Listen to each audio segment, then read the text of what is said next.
Everyone at Dragon Con who has nothing better to do except for talk about intellectual property. We're here to entertain you.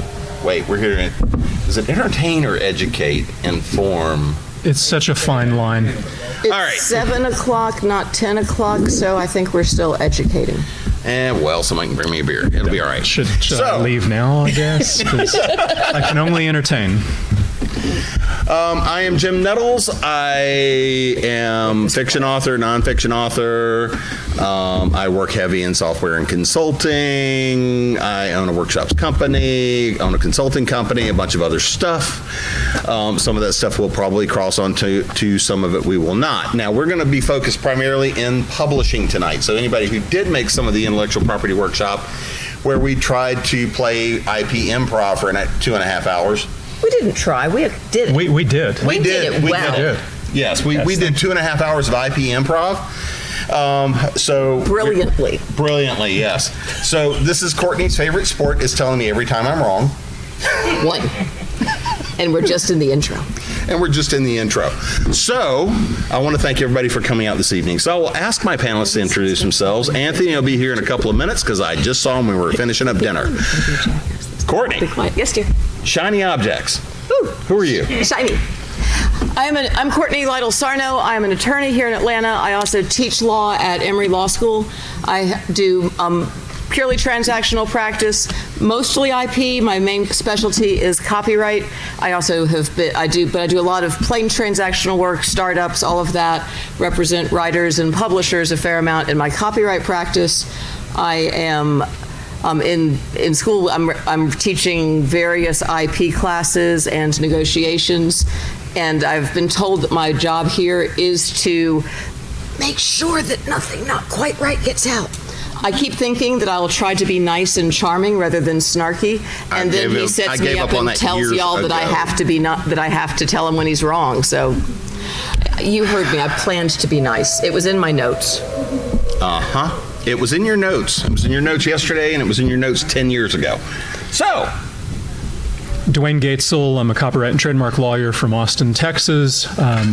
Like Courtney, I deal with all aspects of intellectual property practice, including litigation. So, that's me. My name is John Goodwin. I'm a book publisher, and for some reason, Regina thought I'd be a great fit here on this panel here. I publish, maybe some of you have heard of Writers of the Future. It's a competition. So for writers, we obviously have to deal a lot, giving them help and assistance on moving forward with their careers. So obviously dealing with IP is an important thing of it. And how we deal with Writers of the Future, the winning stories in art, is also something maybe I can help bring to the table.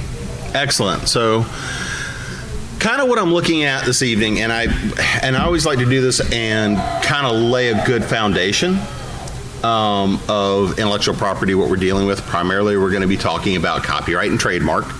But I also like to make sure we've got plenty of time for you guys. Questions, that's why we're here, is to help educate, inform, and tell a few bad jokes.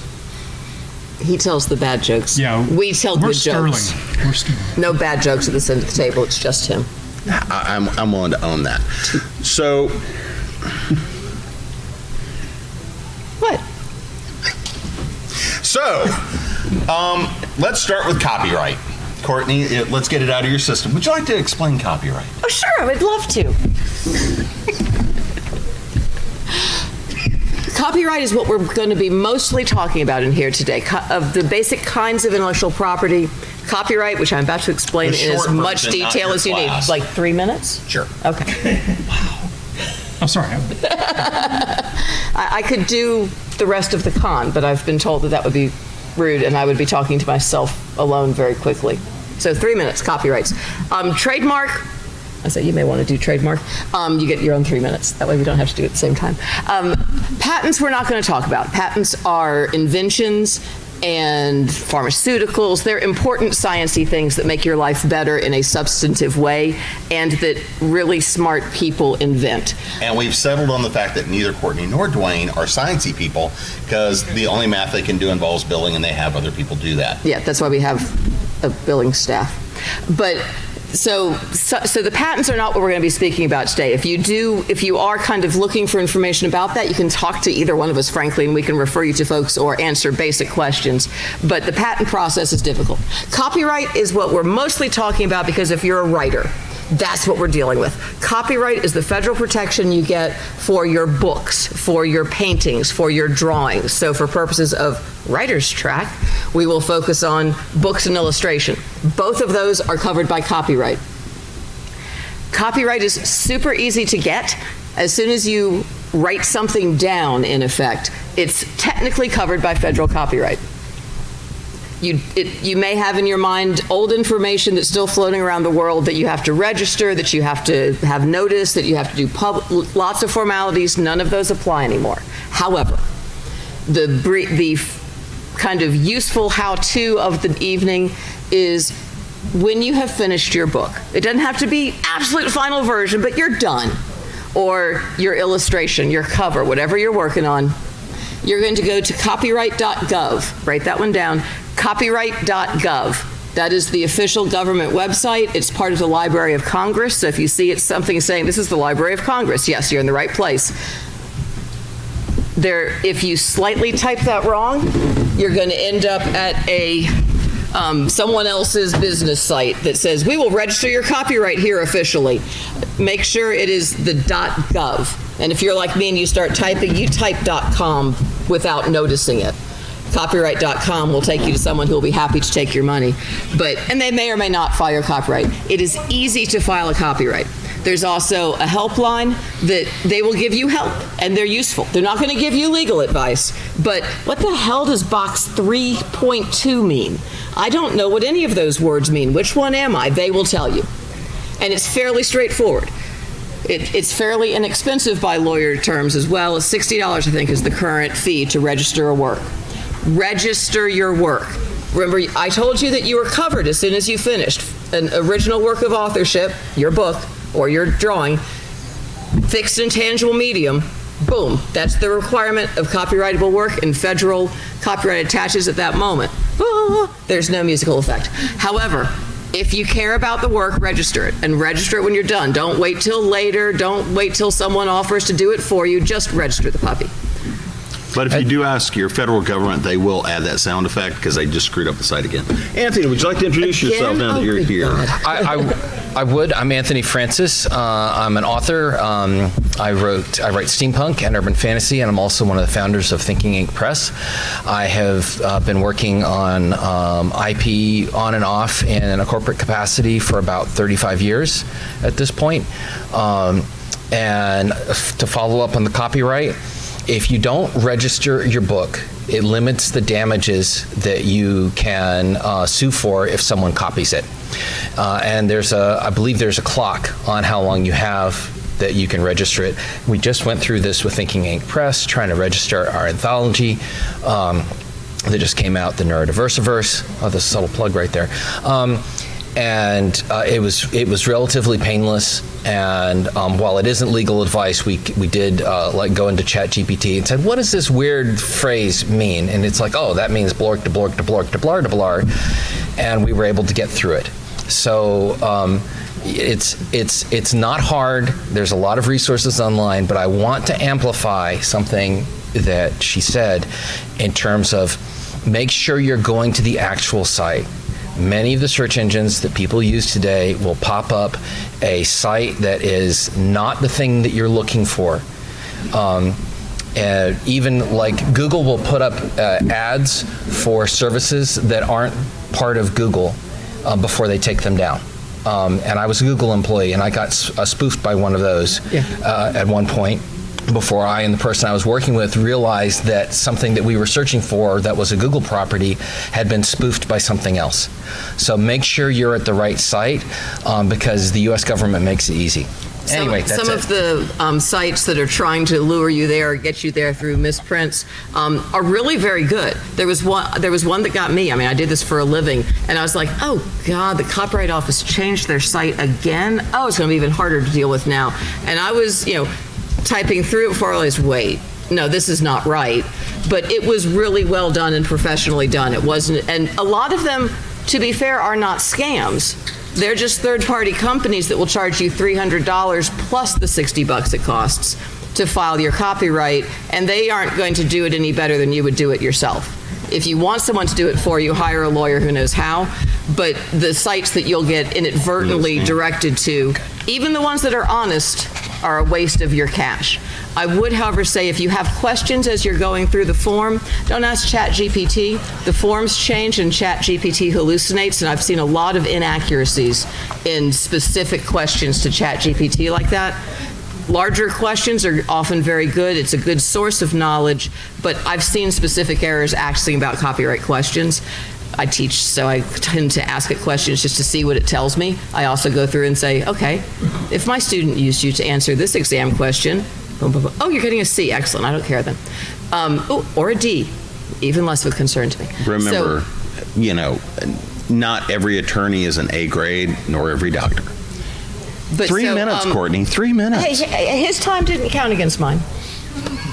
We needed to stop the clock at that point. But at any rate, the thing I wanted to add was ask the Copyright Office. The helpline is, I would say, free, but you've actually already paid for it. You pay taxes, you've paid their salaries. Call them and ask them questions because they get their answers correct every time.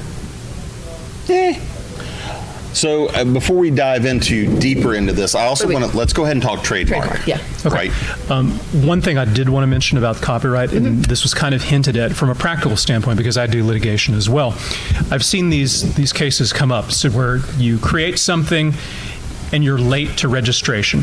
The statute requires that you have what's called a timely registration. That means you've sought registration of your work before someone starts to infringe it. Let's say I create a book and I'm ready right now. I've got it done.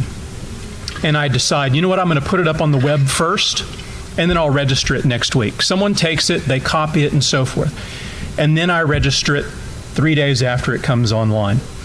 I am too late. I cannot get statutory damages. I cannot get attorney's fees. All I can get is actual damages. And I've seen this, I've litigated this, and I've bounced people out when they're claiming, the attorney's fees and all that kind of thing, because they're simply too late. You don't want that to be you. We are expensive. You do not want to pay us. So register work timely when it's done, and then you avoid that problem if someone is infringing you later. Okay, that's my spiel. Trademarks, for writers and creators, it's something that can be done. For example, if you're writing under a pen name, you can register the pen name as a trademark. If you have a series of books, Harry Potter, you can register the series of books as a trademark. Single titles are not registrable as a trademark, but other things that series are. And what is a trademark? We live with them. They're around everywhere. Let's use Buc-ee's right here as an example. Buc-ee's is a trademark. And when you see that, you know what it is. When you see the Nike swoosh on a shoe, you know that's a Nike shoe. When you see the golden arches, you know that's a McDonald's restaurant. It indicates source and affiliation of the products or services. That's the whole purpose. And so as a creative, if you want your brand to be known, then you would register the trademark rights in it. Somewhat like copyright, you have trademark rights by virtue of using something within your geographic scope. You don't have to get it registered, but like with copyrights, there are very good reasons to do so. But again, using the McDonald's example, if they'd never registered golden arches because there's a McDonald's restaurant on virtually every street corner nationwide, they would have extensive national rights. Most people don't do that initially. So you want to register the rights so that you have national rights in your mark, in your brand, in your business name, that sort of thing. So that's my bit for trademarks. As a note for trademarks for writers, using a trademark in your text is something that you want to be a little bit careful about, because you can certainly talk about Google or anything else, but speak to a lawyer or look into it before you make the title of your book or something. Use something that's trademarked, or otherwise have the thing that sells your story be something that is someone else's trademark, because that can potentially get you in trouble. And can you amplify that a little bit? Or? Yeah, you're kind of getting to the issue of fair use, and I'll use Buc-ee's again because it's here.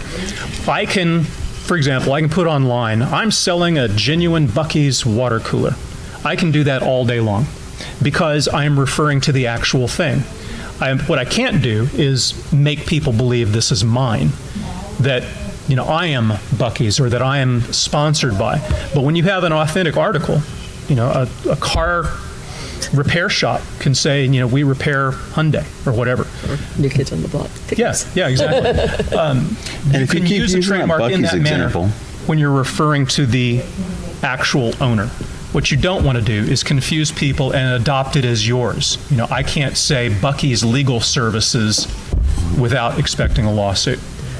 Trademark is like a consumer protection law. It tells you the source of the goods or the services. This bottle, y'all know where it's from and what's in it because you see the label. This obviously, what's in it, y'all have no idea, but the thermos, you know where I bought it. It's the source of the good or the service. So, John, I actually want to go down to you from that publisher standpoint, right? Mm-hmm. So when you look at things and you are looking at it from, coming in an author standpoint, you have authors coming in, making submissions, different things that you guys are doing. How does this look in terms of intellectual property for what's coming in and being submitted to you guys? We're a bit of an anomaly with Writers of the Future because the whole thing of Writers of the Future, it was a competition that was created by Warren Hubbard in 1983. And when he passed in 86, he put in his estate to continue funding the competition. So it's free to enter, and it's not supposed to be for us something that we make a big profit on. We take whatever money we get in there, and it goes right back to paying for that because we fly all the winners out. We pay for everything connected with it. So with that, all we have in our contract with them for winners is that we get first right to print. Mm-hmm. Otherwise, they can then take it and they own it. Mm-hmm. So anybody that sometimes with contests, with competitions, when you submit, then you relinquish the rights of that story or the art to the contest. Mm-hmm. And you got to watch for that because if they have it, they have it. You don't. You can't submit elsewhere. We have it so that when you submit it, you still have that right to it. We don't recommend that you shop around elsewhere too until you've heard back from us, but even that, usually within 3 or 4 months you hear back, which is also very unusual with competitions. So, because that's the thing that we're very, keen to pay attention to is we're trying to just help launch careers, and I'll put my own little plug in there too. This is the year that we break 1,000 winners. Wow. Year 42 that we've published over the 42 years. But we had to change our contract 20 years ago because up till 25 so years ago, audiobooks, ebooks didn't exist. So all the rights we had were for mass market and for hardback books. And so once it came back that we wanted to do audiobooks, ebooks, we couldn't do that because we didn't have rights to that. So that was the thing. Maybe I'm overstepping where we are right now, but that gets into what we worked out to do and how the language seems a little bit like, what kind of language you got here? Anticipating, especially right now with what's happening, what's going to be the new format 5 years from now that doesn't exist that will create the same problem because we can't do those early books now. So one thing that's interesting to that point, and I'm going to go to Anthony here and their press and the differences here on submissions in a minute. But one of the things I do want to hit on is that notion of if you are submitting to a contest, to a publisher, anything else, first of all, I want everybody to repeat after me. If somebody says, "Hi, I'm your agent, give me money," run. Repeat after me. If somebody says, "Give me money, I'm your agent," run. If somebody says, "Hi, I'm your publisher, give me money," run. Run even faster. Run faster, right? If nothing else, if you take nothing else out of this evening, if somebody tells you they're in one of those two roles and they ask you for money, no, run. That's not what the job that they're in. But the other thing that, especially when we look at rights, because I just got a bunch of my rights back on stuff that was, old. But in getting a bunch of those rights back, when I originally licensed those, there were no ebooks. I actually did have some stuff that was licensed to one of the first ebook readers. They only published about 300 works before it went away. But when we look at the earliest days, it was language like still in print, or things along these lines, which meant really in print. That language, depending on how it got written for a lot of people, when ebooks came out, the first question was, do we have rights to publish an ebook? And I will tell you, most publishers said, we're going to make the assumption yes, because it's simply publishing the written work. Second thing became, as long as, so does the phrase in publication mean that as long as it's available on Amazon as an ebook? Courts generally have said yes. Also, some of the other things that have come out because of rights and things like this, one of the things to be very cautious of when you are looking at and signing contracts is the person that you are licensing or selling to, do they have the ability to fulfill what you're licensing? Because it is very different to do print from ebook, from audiobook, from film rights to game rights to animation rights to there's a lot more intellectual property rights tied to just even a simple story. Make sure you know what you're selling them, know what you're licensing. Yeah. Let me just take one step back in terms of what the copyright rights are. There's a whole list in the statute, but the analogy, which is boring but works, is a bundle of sticks.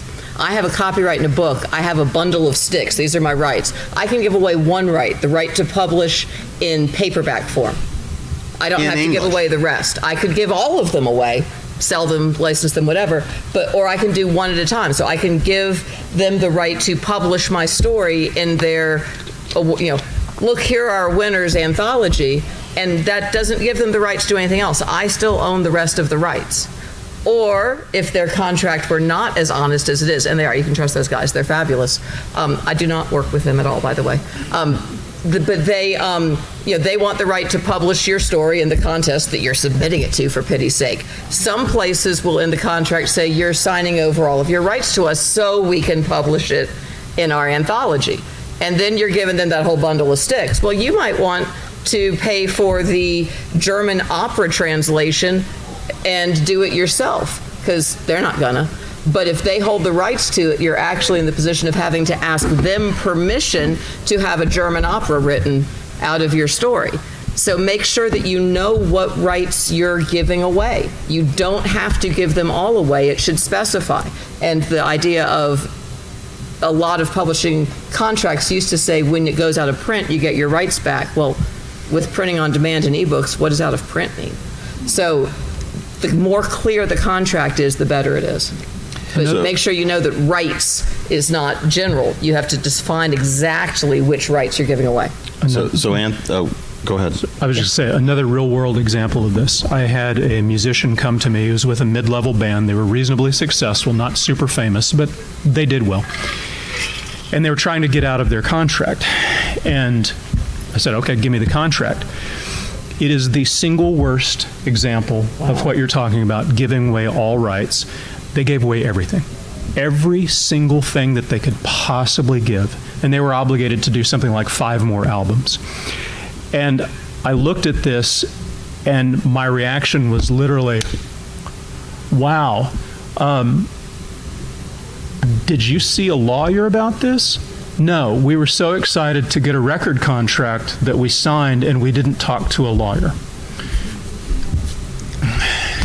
That's the real-world consequence. Yes, you have these rights. The copyright allows, the basic exclusive rights are the right to reproduce, the right to distribute, to publicly perform, to publicly display, and to create derivative works. And there go ahead. No, I was just saying, like Courtney said, those are your rights. You don't have to give them all away. You can, you might, but you got to be aware of them and keep in mind, these are mine. I don't necessarily have to get rid of them all. No, so if it's your first publishing contract, you're going to have to give most of them away. I wrote a textbook, but I wrote it for Lexis, which is a big legal publisher. And I was so excited that they wanted to publish my book. Well, I read the contract. I know exactly what I gave to them, which is everything. I mean, they actually own the copyright in my work, but I wanted them to publish my work. So that's what I did. But at least if you're signing a first-time contract, a lot of publishers are going to just say, well, you want me to publish it?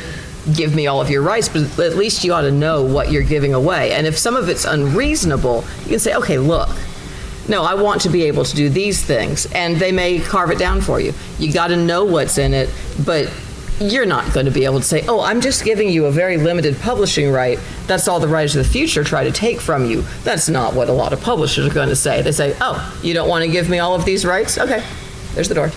Yeah, and that's what you should do, is go to the door. Yeah. I'm sorry, I don't agree. There are the Independent Book Publishers Association, IBPA, has sample contracts. The Authors Guild has sample contracts. SIFWA. And SIFWA as well. If your publisher is trying to take all those rights, that's a rights grab. And that can cripple you going forward with your series. So you need to look into what your options are and to see what other people are doing.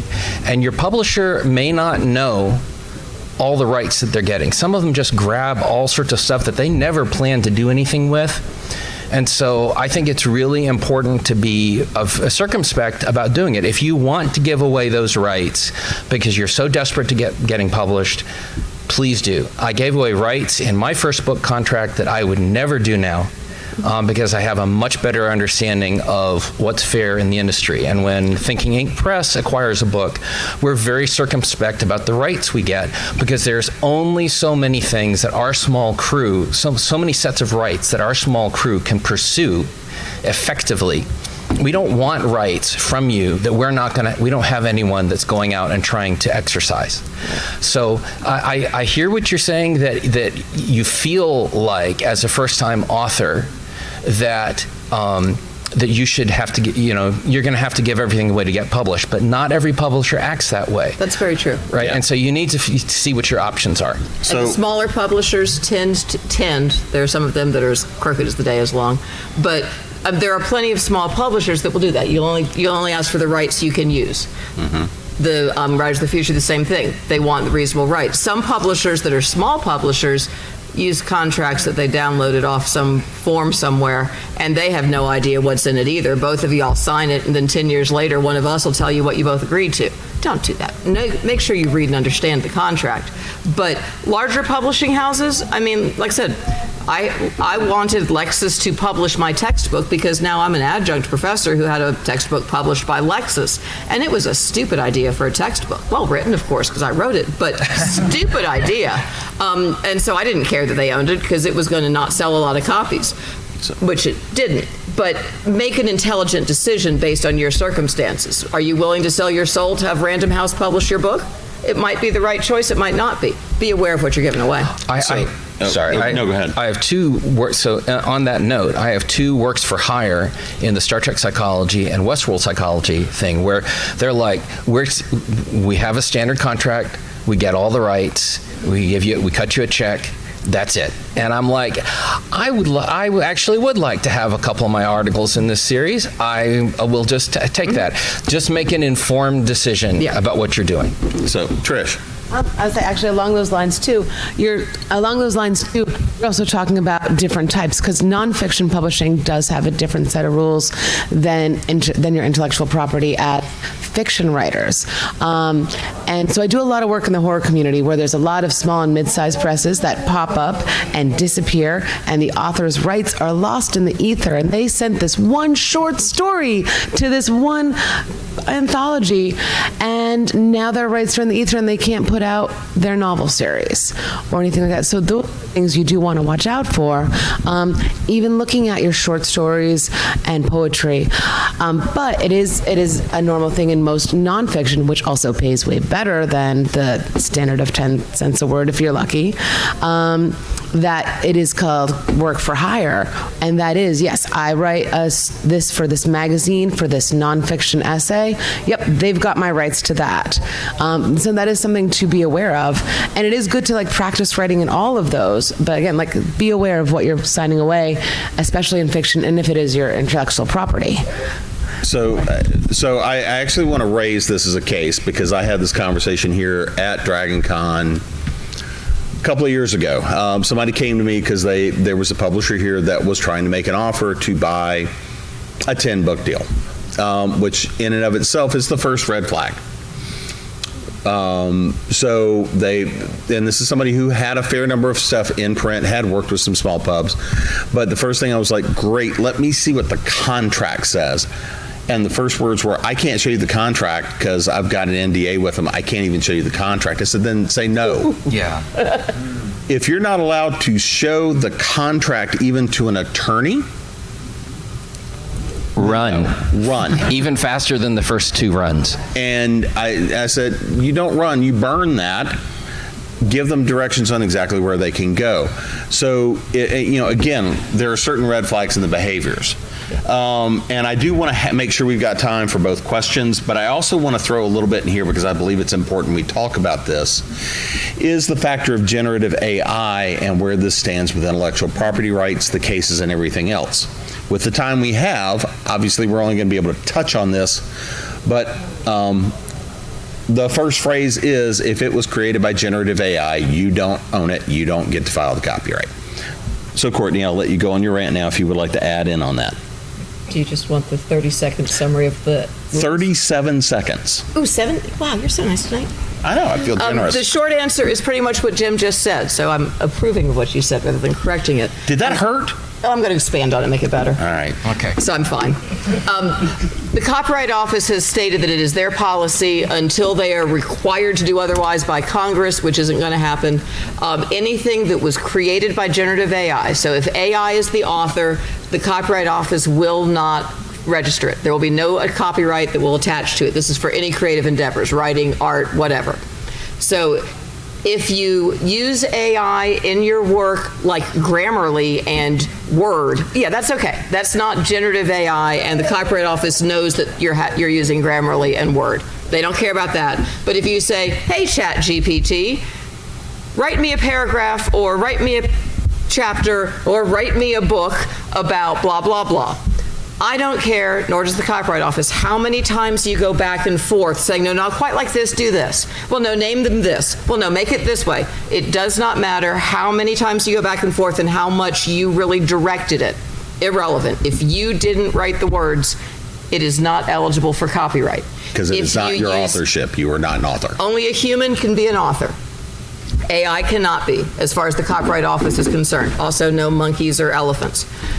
So if you want to use AI to write some of your work, okay, first off, don't write your own stuff. But if you want to write AI or have AI write some of your work, if you can section off what you wrote and what it wrote, I wrote the even chapters, it wrote the odd chapters, you can protect the stuff that you wrote. Okay, so it's not like it's tainted, and if you ever touched AI, you can't register.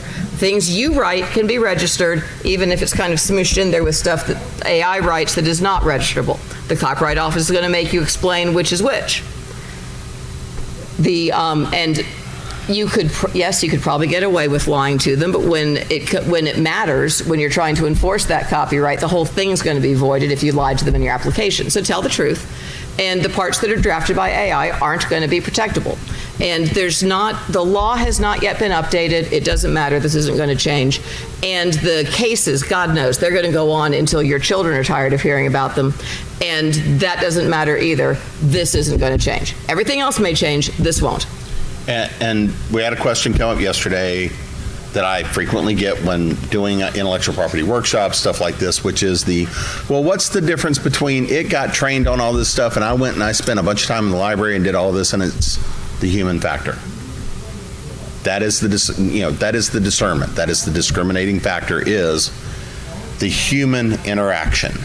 We spent some time yesterday talking about the cases that involved elephants that paint, monkeys that have taken pictures, a lot of fun stuff. So, Anthony, I'm going to ask, what is your press's opinion, and how do you look at AI-generated work?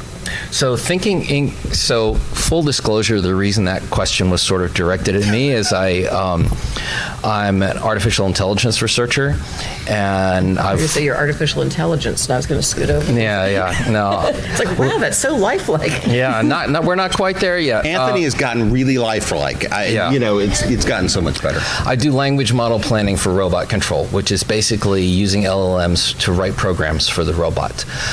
It is the policy of Thinking Inc. Press that we will not accept any AI-generated content unless you are the AI in question.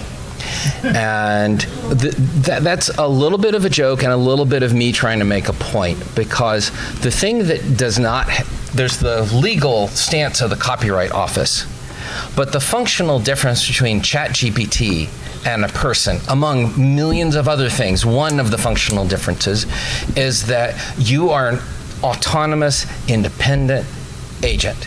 You do not have, Contra Agent Smith and Matrix Revolutions. You are not defined by your purpose. You're out in the world, interacting, behaving. That's the human experience. These tools mimic many aspects of intelligence. That's a whole debate we can have another time, but they are essentially responding to us. And the stuff that they generate is in response to us. And if someone types a story or asks ChatGPT to generate a story and gives it to us, they are essentially violating the storyteller's contract. The fundamental storytelling contract is you tell a great story around the campfire, and the hunters give you some of the mammoth meat. Right? You tell them something that makes their lives better in some way, that helps them make the next hunt better, that makes them feel better about someone getting killed in the hunt, whatever it is, and then you get some of the mammoth meat. And doing it with an AI is like using a hurdy-gurdy that is spitting out words that you have no control over. You're violating the fundamental contract. So we want it to be generated by you, and we want you to specify, if you used AI during the process, to specify the percentage, and we don't want more than like 2%. Now maybe somebody did something like do a translation of an inscription or something like that and fed it through Google Translate. We want to know that, but more or less we don't want AI work. Now if you're a robot and you come in there and you're like, I had an interesting experience in the hallway, it made me write this story, then we can talk, okay? But basically there is a tremendous animus in the science fiction community and science fiction fantasy community against AI-generated works, and those people are our audience at Thinking Inc. Press. Not only we do a lot of stuff for the disability community and everything else, but essentially the people that want to read our books don't want to read AI, and we don't want to include it in our product. An interesting thing that's happening right now too, because of AI, because we have both a writer competition and an art illustrator competition, is that our illustrator winners are finding, and judges are finding, they're selling more right now because of the pushback from AI-generated art. And I mean, we put into our rules a couple of years ago, no AI will be submitted, it's automatic disqualification. And sometimes we work really hard to make sure that, the art, because art's the easiest one for people to try to sneak it in there. And worst case scenario, if we have a question, it's okay, send us the layered files. And you can see right away that it was the computer that did it. But I just finished doing a podcast interview an hour ago with Stone Sanchez. I don't know if you know him or not. Oh, yeah, we know Stone. Yeah. And about this exact subject, because that's such a concern that authors have about AI is going to be the death of me. And he said, chill, dude, it's not going to be. If what your goal is mediocrity, then be very afraid, because that's the best that the AI is going to do in creating a story, at least at this juncture of our life, because it's what you put in there. The thing that makes storytelling different of the high quality stuff, like when we have with Writers of the Future, because you have usually 5 to 10 years down the road, what our winners are writing now is what the trends like steampunk was first published in Rising. Those were the guys that were writing it. That became a genre later on, and so it's a thing of like being able to create and come up with new versions. And what he was going over, and if you have data contrary to that, when it scrapes the internet, it matches up, but it can't do cognitive create stuff. And like you were talking about the story that makes that human interaction with other humans, what storytelling originally was, doesn't exist with a computer. So, Not yet. It's shockingly close. And what we say today will be different tomorrow, which will be different next week, which will be completely different in a month. That's how fast AI is changing. This happened to a friend of mine. She's a best-selling author. She had the #1 best-selling series in the world a couple of years ago. One of her books was taken... You work with J.K. Rowling? You work with J.K. Rowling? I do not. Not her. One of her works was fed into a generative AI engine, told to write in her style, kicked out an entire book, and they published it in a different country. It wasn't bad. It was surprisingly close to her style and her voice. That's happening right now. So I understand your point, and I personally am much more horrified, and I'm much more terrified because I'm trying to be, I write, but I don't have anything that's been published yet. If all of these cases that are pending, and there are thousands of them involving works exactly like my friend's book, where the big mega companies have taken them, they are, inputting all of that information to train their models. Why are they training them? Why do they need to train them? Could it possibly be so they can cut out the creatives and just generate their own work without having to pay for it? An evil company would never do that. Yeah, a cynic like me would say, yeah, that's what they're doing it for. Some of those cases are going to turn out fine. Some of them are going to be bad decisions. If those cases turn bad, I personally am much, much more paranoid about what that means for the entire creative community if that sort of thing is allowed. So I'm not as optimistic. Yeah. Okay. The Hollywood strike, the most recent one, this was one of the elements in there. The writers and the actors didn't actually get what they wanted out of that strike, but one of the things they were trying very hard was to get the industry to agree not to make movies with Tom Cruise in them without Tom Cruise in them, because they can. Yeah. They've got enough of his film. They don't need him anymore. And they don't need the next big thing actor, because they can make one out of what they've got already also. And the actors are terrified, and I agree they should be. And the writers, Hollywood writing is not necessarily the same thing as what y'all do, but still. we're better. I would hope so, because the stuff coming out there is crap. But someone's making a lot of money as a screenwriter in Hollywood, and if a computer can do it, they don't need a screenwriter. And even if a computer can't do it well, anyone been to a movie recently? So, Does anybody watch Fake network Drake, TV? the Fake Drake song fooled all of his fans. They thought new Drake was out, and they were excited. We just call it the Fake Drake. But they put out a song and said, look, here's a new song by Drake. And it was not. And an awful lot of his fans downloaded it and raved about it. And that was, 4 or 5 years ago now? Mm-hmm. So if you can fool the fans. A couple. Yeah. So it's a real threat. So talking about what they're capable of doing, narrowing down briefly on the language models we have, we're talking about 100 billion parameter models trading on 1 trillion tokens of text. Now, they're trying to predict the next word, but we have absolutely no idea what functions they are learning when they are trying to do that. Because some of that is like looking, your book was probably stolen, and it's trying to figure out what the next part of your textbook is. So they have to solve both tremendously sophisticated problems and completely banal problems as to figuring out whether or not an of or a with goes between two words. So we don't know all the things that we're doing, and we as a research community are trying hard to figure it out, and people are trying to build these things up.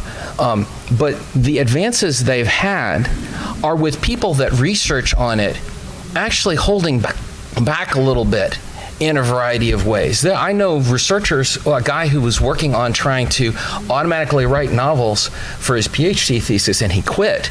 I mean, he didn't quit the PhD program. He changed his topic, but he's like, ethically, he didn't feel that he could do it.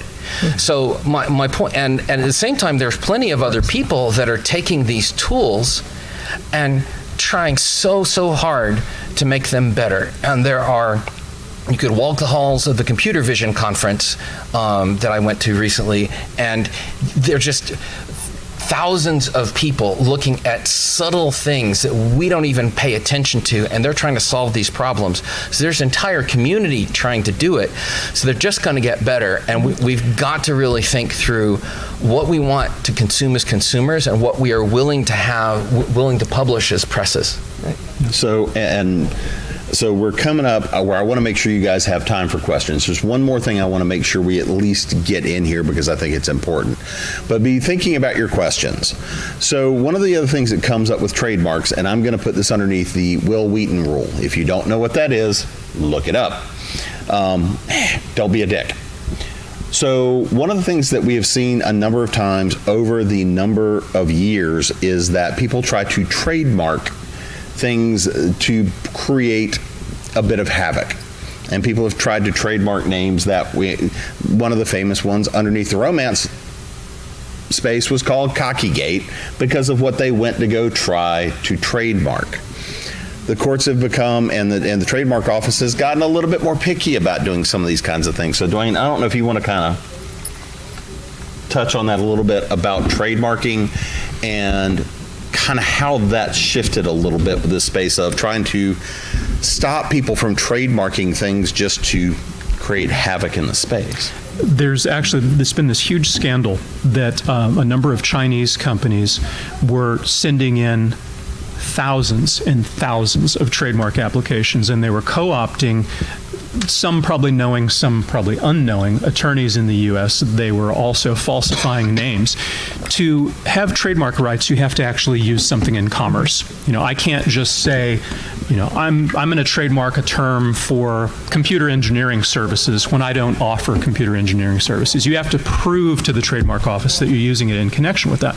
Well, what was happening with this scandal is that they were just flooding the trademark office, and then it took a while for them to catch up.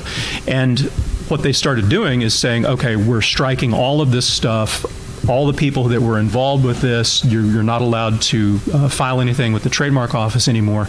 And so it's, to Jim's point, they're trying to crack down to make sure that it is legitimate use in commerce and that it's actually a real person.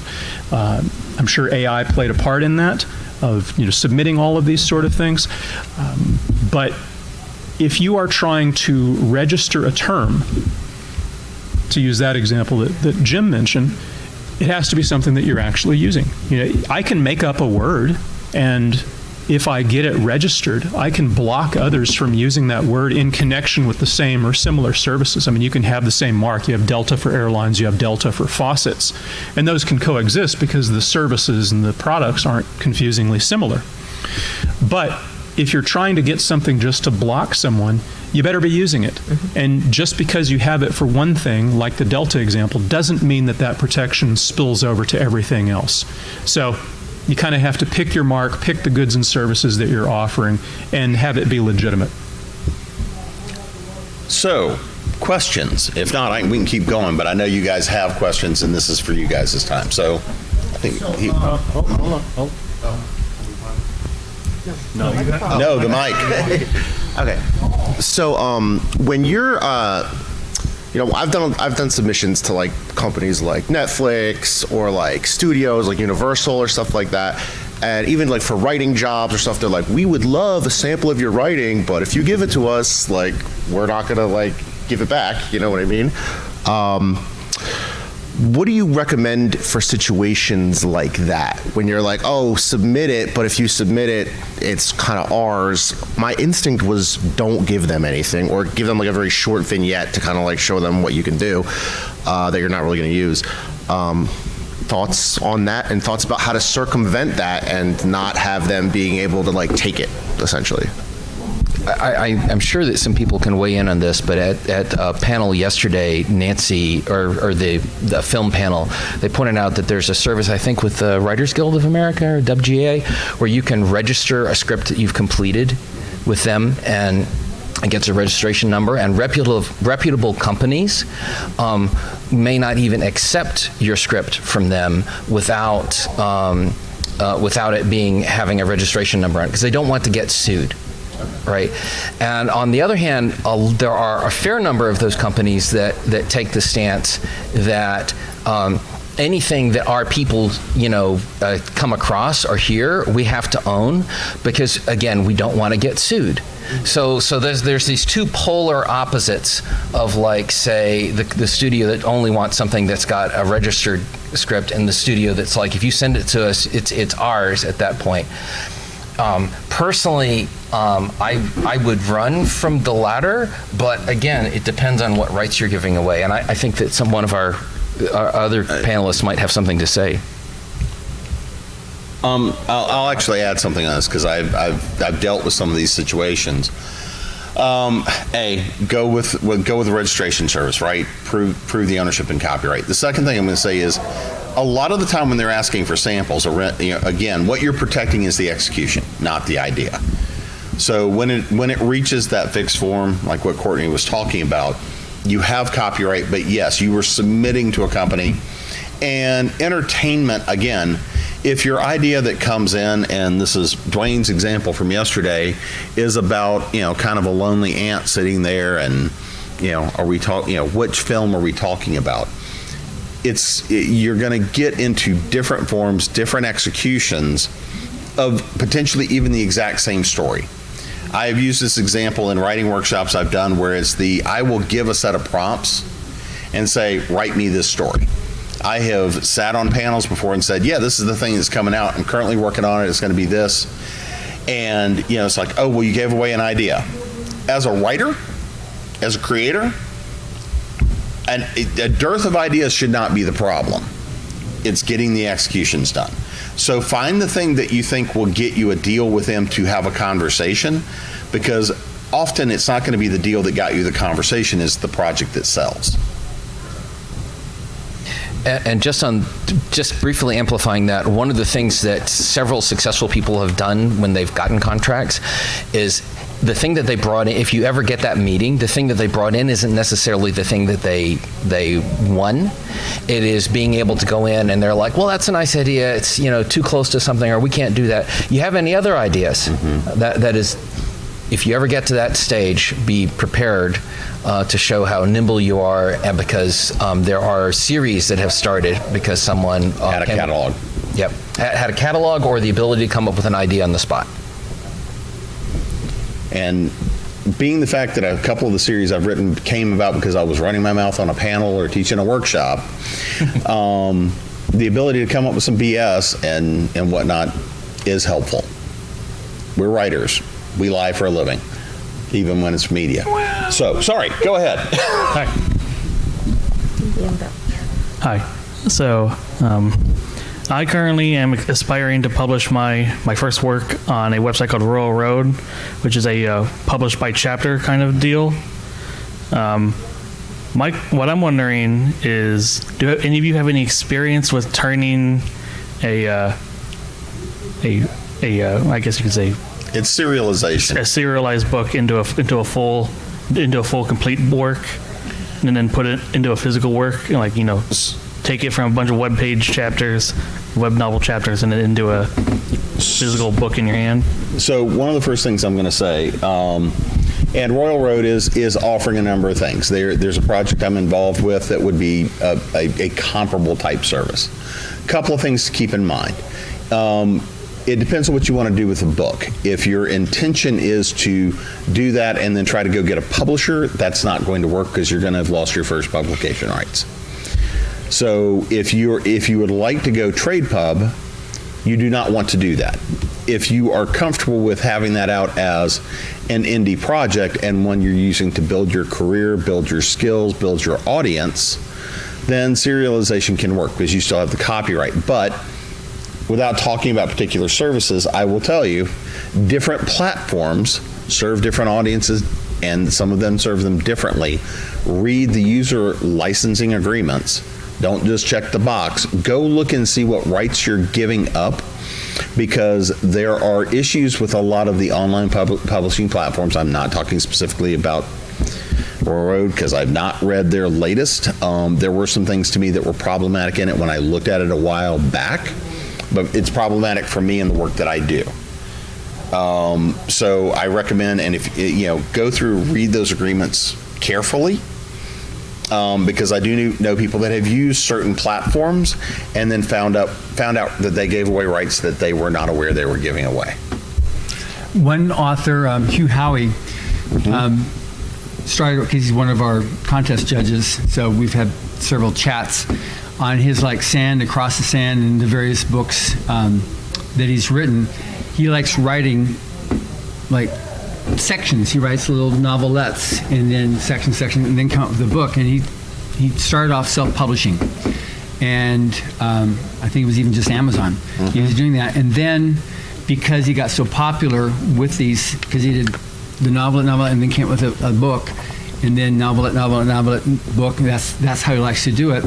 He then went traditional. He said, "Wow, you're doing great." He went traditional, and he found it very distasteful. He didn't like it. So he's gone back to being indie published, because then he can do his own rate, his own speed. He can, as much as he wants to, as long as or short as he wants to do it. So it's also, what do you want to be able to do? What do you ultimately see yourself as an author doing? For him, that was, he thought, okay, I made it, I'm with a big house, and then it has to be this size of a book. You can only do one a year. You have all these formulas they have to follow. He said, I don't do that. I don't work like that. So that's another aspect too that you could do and be very, very successful, even though if you've done the little chapters. There's some other very successful authors that are getting movies made with their books, that started with, writing their chapters and getting their fans to comment on it. Andy Weir, The Martian. Andy Weir, yeah.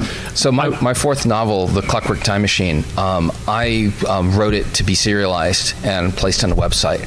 And I worked with a traditional publisher, a small but mid-sized publisher, Bellbridge Books, that published my other novels. And I said, this other series I want to do traditionally, this one for Clockwork, I wanted to release it serialized.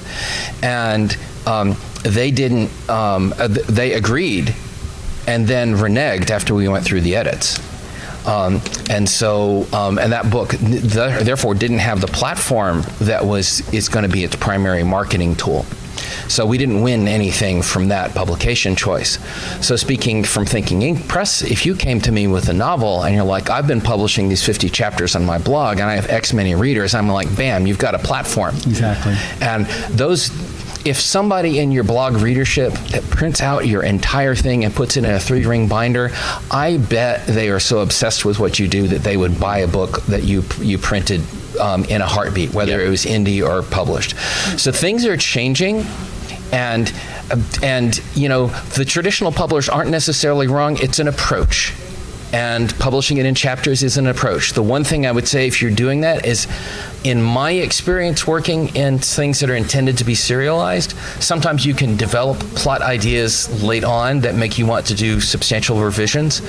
So I would just be aware of how much of a plotter versus a pantser that you are, and look at the structure of your story. I don't think your readers will be upset if you end up doing a revision prior to the final publication, but just be aware that those opportunities may come up and you need to figure out what your personal stance is and how you want it to affect your book. And so I'm going to shift into business me mode and not IP me for a moment. So there's a lot of people that have built readerships and parts of their career on fan fiction sites. Or by serializing and doing the things that are indie. One of the things I will say is we all get attached to that first book, right? We love it, we cradle it, we love it, we stroke it, we call it George. We go through all of that, and it's that notion of, no, this has to be perfect. No, it's your first book. Your first book's gonna suck. Your second book sucks a little less. Third book sucks a little less. By the time you get the 30th or 40th, you're kind of into the okay range. So, am I in soul crushing mode yet? No, you're good. Yeah. Keep going. I think you're fine. I have no soul, so it's fine. Yes, we're aware you're an attorney. So it seemed fine to me. So, But You're on a redemption arc, aren't you? I'm trying. y'all can be redeemed. The reason I say this is what's right for you, and there's a difference between what's the IP law and then what's right for you to build a brand and a following and build the skills and all the other things like this. Drew Hayes, Fat Vampire, his Vampire Accountant series. Drew would publish and serialize all the drops of his indie series. And then when he got done with that, he would go back, pull it together, and that's what would go to edits and developmentals and clean it up. And that final product is what he took out and sold, but he did that purely as an indie model. I'm hybrid. I've got stuff that's indie. I've got stuff that comes out from traditional press, both fiction and nonfiction. I do both, right? It's a conscious decision. So look at it from what makes sense from your business and brand perspective and skills perspective, but understand the nature of the platform you're going on. And I'm going to tell you right now, none of them are perfect, especially Amazon, right?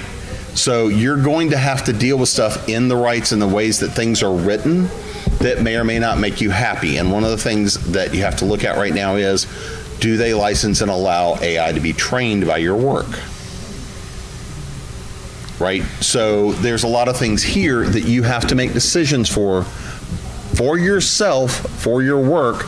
But the other thing I'm going to say is, do not get too worked up about the platforms that are building and more mature, because generally, this is one of those times Courtney's going to grimace, generally, these platforms are only going to screw you over so much, except for Amazon, generally only going to screw you over so much, because if they do and they really start hammering their authors and their contributors, their platform dies quickly. Right? So it's find those things that ethically balance, but read the agreements. And if you don't understand it,